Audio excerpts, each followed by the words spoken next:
Back with Brian Hayes and Marty Biron. Marty, a blown 3-goal lead with shaky goaltending. Was this one bad game, or do the Oilers have a Stuart Skinner problem? No, I would say that was one bad game. Look, it was a bad goal to Connor Garland, the game-winning goal.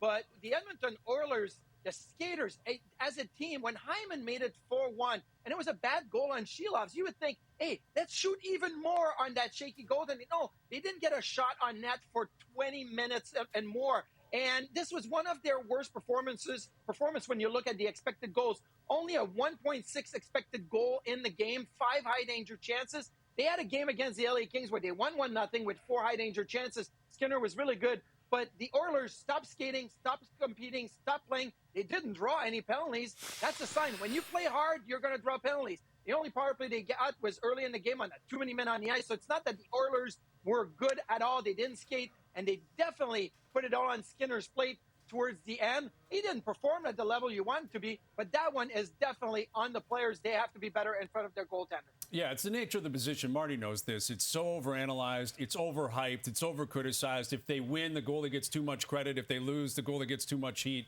But the question marks hanging around this team for 2 years have started with Skinner, right? They love their offense. They like their team defense. They feel they have the right coach right now. And Marty's right. Like, the Oilers were horrible last night after they got that 4-1 lead. But even if they leave their sticks on the bench, if you have a 3-goal lead in the playoffs, you got to find a way to close that. It's asking a lot, but it's the nature of the position. Until Skinner wins, and I'm talking a cup, it's probably going to be a question mark moving forward. Maybe just goaltending issues in Edmonton all around, because a couple of years ago, Mike Smith allowed 19 in a 4-game sweep against Vegas, so they just haven't found that guy yet to get it, done in the big stage. Meanwhile, Connor McDavid, kind of a forgettable game one as well. He was -1, no shots. He was -4 this season against Vancouver, his worst against any opponent.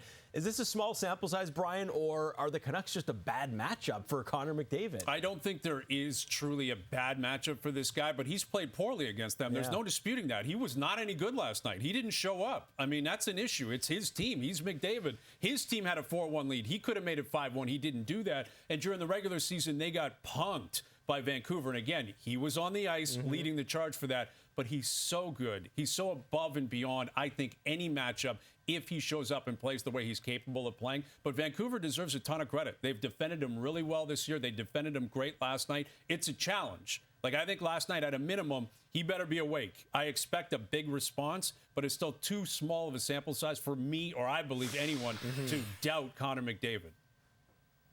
Yeah, the matchup was JT Miller, Pius Suter, and Brock Besser against the Connor McDavid line. I would think McDavid would win that matchup most often. Look, got to give credit to Vancouver. They did defend well. Myers and Carson Soucy played well against McDavid. But with Connor, what I feel is he overcomplicates things. When things don't go perfectly well, he overskates, he overthinks, he overpasses.